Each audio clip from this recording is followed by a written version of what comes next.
Welcome to crime analysis. Delhi liquor కేసులో arrest అయిన MLC కవిత గారికి ఎట్టకేలకు సుప్రీంకోర్టు బెయిల్ మంజూరు చేసింది. ఈడీతో పాటు సిబిఐ 2 కేసుల్లో కూడా ఈ సుప్రీంకోర్టు బెయిల్ మంజూరు చేయడంతో మరి కాసేపట్లో కవిత గారు జైలు నుంచి బయటకు వచ్చే అవకాశం కనిపిస్తుంది. అయితే ఏ బేసిక్‌లో ఇచ్చింది, ఏ గ్రౌండ్స్‌లో బెయిల్ వచ్చింది అనే విషయం మనతో మాట్లాడడానికి స్కాట్లాండ్ నుండి హైకోర్టు అడ్వకేట్ రాజీవ్ రెడ్డి గారు ప్రస్తుతం మనతో లైవ్‌లో ఉన్నారు. ఆయన అడిగి మరిన్ని విషయాలు తెలుసుకుందాం. సార్ నమస్తే అండి. నమస్తే సార్, దాదాపు 153 రోజులు తిహార్ జైల్లో ఉన్న కవిత గారికి సుప్రీంకోర్టు బెయిల్ మంజూరు చేయడంతో ఆమె బయటకు వస్తున్నారు. అయితే గతంలో మనం తీసుకున్నట్లుగా ఈడీ గాని, సిబిఐ చాలా సార్లు అబ్జెక్షన్ చేసింది. ఈమె బయటకొస్తే సాక్ష్యాలు తారుమారవుతాయని, ఆమె చాలా పవర్‌ఫుల్ లేడీ అంటూ ఆర్గ్యుమెంట్ చేయడంతో దాదాపు 2, 3 సార్లు కూడా బెయిల్ రిజెక్ట్ అయింది. దాంతో ఆమె సుప్రీంకోర్టుకి వెళ్లారు. ఈసారి మాత్రం బెయిల్ ఆర్గ్యుమెంట్ చాలా ఉదయం నుంచి గంట 10 నిమిషాలు సుప్రీంకోర్టులో ఆర్గ్యుమెంట్ మనం చూసాం లైవ్‌లో. చాలా క్లియర్ కట్‌గా వాళ్ళు ఆర్గ్యుమెంట్ చేస్తున్నారు. ఇప్పటికే కేసులో చార్జ్ షీట్ వేశారు కాబట్టి ఇంక ఎవరిని బెదిరించే అవకాశం ఉండదు. అదేవిధంగా ఎక్కడైనా బెదిరిస్తే కేసులు నమోదు కాలేదు. అంతేకాకుండా మనం గతంలో డిస్కస్ చేసినట్లుగా ఫోన్‌లు ఫార్మాట్ చేయడం అనేది సర్వసాధారణం. అందులో డేటా అయిపోవచ్చు గానీ, లేదా ఫోన్‌లు ఇస్తున్నప్పుడు చేయడం అనేది దీన్ని పెద్దగా క్రైమ్ కాదంటూ వాళ్ళు ఆర్గ్యుమెంట్ చేయడంతో సుప్రీంకోర్టు నమ్మినట్లుగా అనిపిస్తుంది. దాంతో బెయిల్ ఇచ్చినట్టుగా తెలుస్తుంది. దీన్ని మీరే కోణంలో చూస్తారు? నమస్కారం అండి. అంటే కోణం ఏం లేదు. మనం గత ఇంటర్వ్యూలో చెప్పేవాళ్ళం బెయిల్ ఎప్పుడు వస్తుందని మీరు అడిగేవాళ్ళు. ఇంటర్వ్యూ కంక్లూజన్ లో దాదాపు ప్రతి ఇంటర్వ్యూలో నేను చెప్పేవాడిని అవును. దీనికి ఎప్పుడో కాలదోషం పడుతుంది, హుహు. చార్జ్ షీట్లు అయితే ఇన్వెస్టిగేషన్లు కంప్లీట్ అయితే అప్పుడు బెయిల్ కి గ్రౌండ్స్ మొదలవుతాయి అని. అట్లనే దీంట్లో అవును. కూడా సిబిఐలో చార్జ్ షీట్ అయిపోయింది, ఈడీలో చార్జ్ షీట్ కాలేదు కానీ ఇన్వెస్టిగేషన్ కంప్లీట్ అయిపోయింది, చార్జ్ షీట్ ఒకటి పెండింగ్ ఉంది. ఓకే. సో ఈ రెండు అయిపోయినాయి కాబట్టి సాక్షుల్ని తారుమారు చేసే అవకాశము, సాక్ష్యాల్ని ఇన్ఫ్లుయెన్స్ చేసే అవకాశం ఎక్కువగా ఉండదు కాబట్టి అని కన్సిడర్ చేస్తారు. జనరల్ గానే కన్సిడర్ చేసి ఇస్తారు చాలు. రెండోది ఏంటంటే మనీష్ సిసోడియా లాగానే దీంట్లో కూడా ఏంటంటే ఈ ట్రయల్ ఎప్పటికీ అయిపోయే అవకాశం ఉందో తెలియదు. జనరల్ గా చార్జ్ షీట్ వేసిన తర్వాత బెయిల్ రిజెక్ట్ చేసేటప్పుడు 2, 3 చూస్తారు. హ్మ్. ఈ ఈ ఈ ముద్దాయి బయట ఉంటే కాన్సిక్వెన్సెస్ ఏంటిది అని. రెండోది ట్రయల్ ఎప్పటి వరకు కంప్లీట్ కావచ్చు అని. ఇప్పుడు ఓకే. జనరల్ గా మనకి మర్డర్ కేసులు అనుకోండి, ఇన్వెస్టిగేషన్ కంప్లీట్ అయ్యి చార్జ్ షీట్ వేసేసిన తర్వాత ట్రయల్ ఎక్కువ కాలం పట్టదు జనరల్ గా. కానీ దీంట్లో ఏంటంటే టెక్నికల్ ఇన్వెస్టిగేషన్, లక్షల పేజీల ఎవిడెన్స్, వందల మంది హ్మ్. విట్నెస్లు ఉన్నారు కాబట్టి ఏళ్ళు పట్టే అవకాశం ఉంటుంది కాబట్టి ఆ గ్రౌండ్స్ మీద ఇచ్చారు.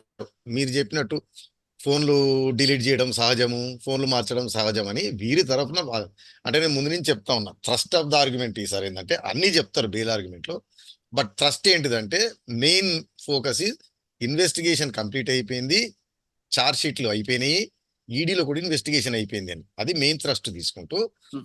దానికి తగిలిచ్చేది ఏంటంటే అప్రూవర్ స్టేట్మెంట్లు అవి తప్పిస్తే పెద్దగా ఎవిడెన్స్ లేదు ఒకటి. తర్వాత ఫోన్లు మారుస్తూనే ఉంటారు సహజం అని చెప్పడం, ఇది మెయిన్ థ్రస్ట్. అయితే దానిపైన సుప్రీంకోర్టు ఏమి నాకు తెలిసి అంటే మొత్తం ఆర్డర్ బయటకు రాలేదు కానీ సుప్రీంకోర్టు అంటే ఏ కోర్టు అయినా కానీ ప్రపంచంలో బెయిల్ ఆర్డర్లలో కేసు మెరిట్స్ గురించి మాట్లాడరండి. ఓకే. ఆహా! అంటే బీఆర్ఎస్ సంబంధించిన వాళ్ళు ఎవరైనా బయటకు వచ్చి కవిత మీద కేసే లేదు, కడిగిన హ్మ్. ముత్యంలో బయటకు వస్తాయంటే అదంతా చెల్లదు వాదన. ఎందుకంటే బెయిల్ చూసేది ఏంటంటే ఈ వ్యక్తికి బెయిల్ ఇవ్వచ్చా లేదా. సో ఆల్రెడీ 4 నెలలు సిబిఐలో, 5 నెలలు ఈడీ కేసులో ఆల్రెడీ జైల్లో ఉంది. అవును. అంటే చాలా టైం గడిచినట్టు. హ్మ్. చార్జ్ షీట్లు అయిపోయింది, ఇన్వెస్టిగేషన్ కంప్లీట్ అయిపోయింది. సో ఈ గ్రౌండ్స్ మీద ఇచ్చేది. అంతేగాని హ్మ్. మెరిట్స్ మీద ఎప్పుడు సుప్రీంకోర్టు కమెంట్ అయితే వాదనలు జరిగేటప్పుడు అక్రాస్ ద బెంచ్ చాలా జరుగుతాయి. అంటే ఫర్ ఎగ్జాంపుల్ నేను ఐ స్టాండ్ కరెక్ట్ నేను టీవీలో చూసింది. హ్మ్. ఫోన్లు డిలీట్ చేశారన్న ఆరోపణ ఉంది కదా అంటే ఆయన ముకుల్ రోహిత్కి గారు అనుకుంటా. ఫోన్లు ఏముందండి మారుస్తూ ఉంటారు, చేస్తూ ఉంటారు, కార్లు ఫోన్లు మారుస్తూ ఉంటారు, డిలీట్ చేస్తూ ఉంటారు కానీ హ్మ్. ఈ కేసులో ప్రాబ్లం ఏమైందంటే డిలీట్ చేయలేదు, ఫార్మాట్ చేసింది. నెంబర్ 1 అది అవును. సహజం కాదు. రెండోది అన్ని ఫోన్లు ఒకటేసారి చేయటం అది సహజం కాదు. మూడోది సమ్మన్స్ ఇచ్చిన తర్వాత ఆ స్పెసిఫిక్ గా ఆ ఫోన్లు చెప్పి. కాబట్టి దీంట్లో ఐ థింక్ సుప్రీంకోర్టు మెరిట్స్ లోకి వెళ్లకుండా ఆల్రెడీ 5 నెలల నుంచి జైల్లో ఉంది, హ్మ్. ఇన్వెస్టిగేషన్ కంప్లీట్ అయింది, హ్మ్. పెద్దగా ప్రభావితం చేసే అవకాశం లేదు అని చెప్తూ కండిషన్స్ ఇంపోజ్ చేసి బెయిల్ ఇచ్చారు. ఓకే. సార్, ఫార్మాట్ చేయండి. ఫోన్ ఫార్మాట్ చేయడం అనేది సహజం అంటున్నారు. కానీ ఆమె టూల్ వాడారనే విషయాన్ని ఎఫ్ఎస్ఎల్ రిపోర్ట్ వచ్చింది కదా! ఫార్మాట్ చేయడం సహజం కాదండి, డిలీట్ చేయడం సహజం. డిలీట్ చేయడం సహజం. ఫార్మాట్ చేయడం అసహజం. ఫార్మాట్ కూడా టూల్స్ ద్వారా చేశారనేది కూడా రిపోర్ట్ వచ్చింది కదా! అప్పుడు. అది అది అంటే అన్నది బెయిల్ అప్పుడు ఇప్పుడు చెప్పేది ఎందుకంటే ఇన్వెస్టిగేషన్ కంప్లీట్ అయిపోయింది కదా. హ్మ్. ఇంక ఇప్పుడు సాక్ష్యాలని తారుమారు చేసేది ఏముంది, ఓకే. జరగాల్సింది జరిగిపోయింది. ఫోన్లు ఉమ్, సీజ్ అయిపోయినాయి, జరగాల్సిన రిపోర్ట్లు వచ్చేసినాయి. అవును. కాబట్టి సాక్ష్యాల్ని తారుమారు చేసే అవకాశం లేదు ఇన్వెస్టిగేషన్ కంప్లీట్ అయిన తర్వాత. సార్ ఇప్పుడు బెయిల్ వచ్చిన తర్వాత ఆమె తరపు అడ్వకేట్ బయటకు వచ్చి ఒక మీడియాతో మాట్లాడుతూ ఈ కేసు అంతా ట్రాష్, ఇది కావాలనే ఎలక్షన్ ముందు పెట్టారు, ఇది కేవలం మాజీ ముఖ్యమంత్రి కూతురు కాబట్టి ఆమెను ఇరికించారు అంటూ ఒక మీ యొక్క మీడియాతో మాట్లాడుతూ కేసు ఏమీ లేదు, సుప్రీంకోర్టు కొట్టు పారేసిందని చెప్తున్నారండి.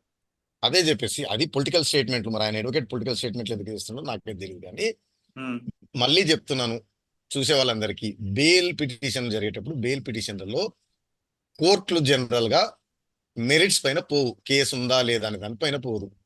ఒకవేళ కేసు ఏమీ లేదు, ప్రైమా ఫేసి కేసు లేదనుకుంటే క్వాష్ చేసి కేసే కొట్టిపారేస్తాయి. అంతే తప్పిస్తే 10 లక్షల రూపాయలు పూచీకత్తు, దేశం వదిలిపెట్టి పోకూడదు, పిలిచినప్పుడల్లా రావాలి అంటే దాని అర్థం ఏంటిది? కేసు ఉంది, కేసు జరుగుతుందని. సుప్రీంకోర్టు ఉమ్, కనుక ఆ ఫైండింగ్ ఇచ్చింటే కేసే లేదు, కావాలని పెట్టారు, ప్రైమా ఫేసి కేసు లేదు, అసలు ఇదంతా సృష్టించింది ఇది బోగస్ కేసు అని సుప్రీంకోర్టు అనుకుంటే, ఉమ్, సుప్రీంకోర్టు తనకున్న ఎలాబరేట్ పవర్స్ యూజ్ చేసుకుని క్వాషే చేసి అవతల బారేసేవారు. ఓకే. ఇంకెందుకు పూచీకత్తులు, పిలిచినప్పుడల్లా రావాలి, దేశం ఉమ్, వదిలిపెట్టి పోకూడదు. మనం కాసేపు లీగల్ విషయం పక్కన పెడితే పొలిటికల్ గా మాట్లాడదాం. గతంలో కొద్ది రోజుల క్రితం సీఎం గారు కూడా ఒక స్టేట్మెంట్ ఇచ్చారు, బీజేపీ బీఆర్ఎస్ కలుస్తాయి, ఖచ్చితంగా కవితకి బెయిల్ వస్తుంది అని. దాన్ని మీరు ఏ కోణంలో చూస్తారు? నిజమే అంటే అంటారా? మన మన సీఎం గారు చాలా తెలివైన వారు. జనరల్ కూడా అంతో ఇంతో లా తెలిసిన వాళ్ళకి అందరూ తెలిసింది ఏంటంటే చార్జ్ షీట్లు అయిపోయినాయి కాబట్టి, 5 నెలలు అయిపోయింది కాబట్టి కవిత గారికి బెయిల్ వచ్చే అవకాశమే ఛాన్సెస్ ఎక్కువ ఉన్నాయి. అందుకని పొలిటికల్ అడ్వాంటేజ్ కోసం దాన్ని కాంగ్రెస్ వారు వాడుకుంటున్నారు వస్తుంది అని. అంటే ఓకే. నాకు తెలిసి బీజేపీ బీఆర్ఎస్ విలీనం అనేది అంటే కామన్ సెన్స్ పాయింట్ ఆఫ్ జరగదండి. జరిగితే రెండు దెబ్బతింటాయి. దీని మకి అది అంటించుకుంటది, దాని మకి ఇది అంటించుకుంటది. ఓకే. ఏదైనా బీజేపీ బీఆర్ఎస్ ముసుగులో ఫ్రెండ్లీ చేసుకోవాలి తప్పిస్తే డైరెక్ట్గా విలీనం. ఉండదంటారు. ఆ, ఓకే. కానీ బీఆర్ఎస్ కాంగ్రెస్ కలవబట్టే కవితకి బెయిల్ వచ్చింది. ఎందుకంటే కవిత ఆర్గ్యుమెంట్ చేసిన ఆ సింగికి రాజ్యసభ సీట్ ఇచ్చారు, బీఆర్ఎస్ వాళ్ళే ఇప్పుడు ఆయన గెలిపిస్తారంటూ బండి సంజయ్ కూడా ట్వీట్ చేశారు. దాన్ని మనం ఎలా చూడొచ్చు? ఆయన ఇప్పుడు మంత్రి, కేంద్ర మంత్రి. ఆయన ఉమ్, జ్యుడిషియల్ సిస్టమ్ ని అనకూడదు. కానీ మరి ఎందుకు అన్నాడు అన్నాడు. దాని అర్థం ఏంటంటే కాంగ్రెస్ బీఆర్ఎస్ ఒకటి, అభిషేక్ సింగ్ రాజ్యసభ ఇస్తే కోర్టులు ఉమ్, ఏమన్నా మేనేజ్ బెయిల్ ఇచ్చినాయి అనేది ఆయనే చెప్పాలి. రెండోది, అభిషేక్ సింగ్ గారు చేసినా చెప్పినా ప్రభుత్వం వాళ్ళది, వ్యవస్థలు వాళ్ళవి. అవును. అభిషేక్ సింఘ్వి గారు అపోజిషన్ నేత, అపోజిషన్ వాళ్ళకి లాయరు. అవును. బెయిల్ రావాలంటే వ్యవస్థలు ఉండాలి. వ్యవస్థ ఉండాలి. అది వారి పార్టీ వారి దగ్గర ఉన్నాయి వ్యవస్థలు. అంతే అంటారా? మన దగ్గర ఏంటంటే ఏదో అంటారు కదా, హెయిల్ మీరు ఏమంటారు? ఏమంటారండి ఇంగ్లీష్ లో ఇక్కడ, ఉమ్, ఈ పెద్ద పాయింట్ ఏది లేకపోతే దొరికినవన్నీ తీసి గోడకేసి కొట్టడం అనమాట. ఏదో ఒకటి అతుక్కుంటుంటది. ఉమ్, ఇంకా మనం జనం కూడా సోషల్ మీడియాకి అడిక్షన్ చూస్తూ ఉంటారు. ఉమ్. ఈ పక్కన నమ్మేవాడు ఈ పక్కన నమ్ముతాడు, ఆ పక్కన నమ్మేవాడు ఆ పక్కన నమ్ముకుంటుంటాడు. ఓకే. సార్ ఫైనల్ గా చెప్పండి, సుప్రీంకోర్టు ఆర్డర్స్ కాపీ వచ్చిన తర్వాత దాని ప్రొసీజర్ ఏ విధంగా ఉంటుంది ఆవిడ జైలు నుంచి ఏం బయటికి లేదండి. రావడానికి? ఇప్పుడు రీజన్ అంటే బెయిల్ ఇచ్చే రీజన్లు అసలు ఆర్డర్ ఏమో తర్వాత వస్తుంది. ముందు ఆపరేషనల్ పోర్ట్ వస్తుంది అండి, పార్ట్ వచ్చేస్తుంది. ఏంటంటే ఉమ్. బెయిల్ ఇవ్వడం జరిగింది, ట్రయల్ కోర్టుకి సార్. వెళ్ళి ఆ షూరిటీలు సబ్మిట్ చేసిన తర్వాత ట్రయల్ కోర్ట్ స్క్రూటినీ చేసి షూరిటీలు తీసుకొని ఆర్డర్ పాస్ చేసిన తర్వాత దాన్ని తీసుకొని జైలుకి వెళ్ళాలి. ఓకే. ఒకవేళ లేట్ అయింది అనుకోండి రేపు వస్తుంది. విత్ ఇన్ టైం ఈరోజు కనుక తీసుకొని పోతే, అంటే మనకి నాకు గుర్తుండి ఇక్కడ హైదరాబాద్ లో రివాజ్ ఏంటంటే, బెయిల్ మీద విడుదలయ్యే వ్యక్తికి ఓ పూట లాస్ట్ భోజనం పెట్టి, భోజనం అయిన తర్వాత 7-7:30కు వదిలిపెడతారు, ఉమ్. చివరి భోజనం. లేదా రాత్రి లేట్ అయిపోతే ఏం చేస్తారంటే పొద్దున టిఫిన్ పెట్టేసి బ్రేక్ఫాస్ట్ పెట్టి 10-10:30 టైం బయటకు వెళ్తారు. అంటే ఒకవేళ బిఫోర్ 6 వెళ్తే పంపించవచ్చు. బిఫోర్ 6 వెళ్తే డిన్నర్ పెట్టి పంపిస్తారు. లేట్ అవుతే పొద్దున బ్రేక్ఫాస్ట్ పెట్టి పంపిస్తారు. అంటే చివరి భోజనం ఒకటి మాత్రం కవిత గారికి మిగిలింది. అంటే ఖచ్చితంగా తినాల్సిందేనా ఎవరైనా? అంటే వాళ్ళకి, అంటే నాకు టిఆర్ గురించి పెద్ద తెలియదు కానీ మన ఏంటంటే అంటే రిలీజ్ చేసే టైమ్స్ ఉంటాయండి, ఎప్పుడు పడితే ఆ, అప్పుడు రిలీజ్ చేయరు. ఉమ్, పొద్దున ఒకసారి సాయంత్రం ఒకసారి బెయిల్ వచ్చినవన్నీ చేసి స్లోగా రిలీజ్ చేస్తారు. బీఆర్ఎస్ నేతలంతా వెళ్ళారు, అక్కడ స్వీట్లు పంచుకుంటారంట. పాతకాలంలో గాంధీ గారు వీళ్ళు కూడా జైలు నుంచి వచ్చినప్పుడు అంత జరగలే, కానీ ఇంకా ఇవాళ రేపు అది జరిగిపోయింది. అంటే ఇంతకుముందు కూడా కవితది అదేదో మనం ఏమంటారు, ఇంట్రాగేషన్ పిలిస్తే క్యాబినెట్ మొత్తం ఉమ్. అసెంబ్లీ అంతా కలిసి స్పెషల్ ఫ్లైట్లు వేసుకొని పోయారు. అట్లా అంటే నాకు తెలిసి పొలిటికల్ స్టేట్మెంట్ చేయాలంటే 20 మంది ఎమ్మెల్యేలు తీసుకొని వెళ్ళాడు కేటీఆర్ అక్కడికంటే బీజేపీ వాళ్ళ దగ్గర అసలు ఎంతమంది ఎమ్మెల్యేలు ఉన్నారు, నీకు ఎంత బలం ఉంది చూపెట్టాడంటే మీకు తెలుసో తెలియదు. ఈ మన ఏమంటారు, ఈ ఎలక్షన్లు అయిన తర్వాత ప్రభుత్వం ఏర్పాటు చేసే దగ్గర గొడవ జరుగుతుంది. గవర్నర్ ఒక్కోసారి అవును. మెజార్టీలను పిలిచారంటే వీళ్ళందరూ ఎమ్మెల్యేలు కోరేసుకొని ఢిల్లీకి తీసుకెళ్లి రాష్ట్రపతి భవన్ ముందు పరేడ్ చేస్తారు. అదే మాకు బల ఇంత బలం ప్రదర్శన. ఉంది. అవును. బల ప్రదర్శన చేస్తారు గవర్నర్ నివాసం ముందు, రాష్ట్రపతి భవన్ ముందు.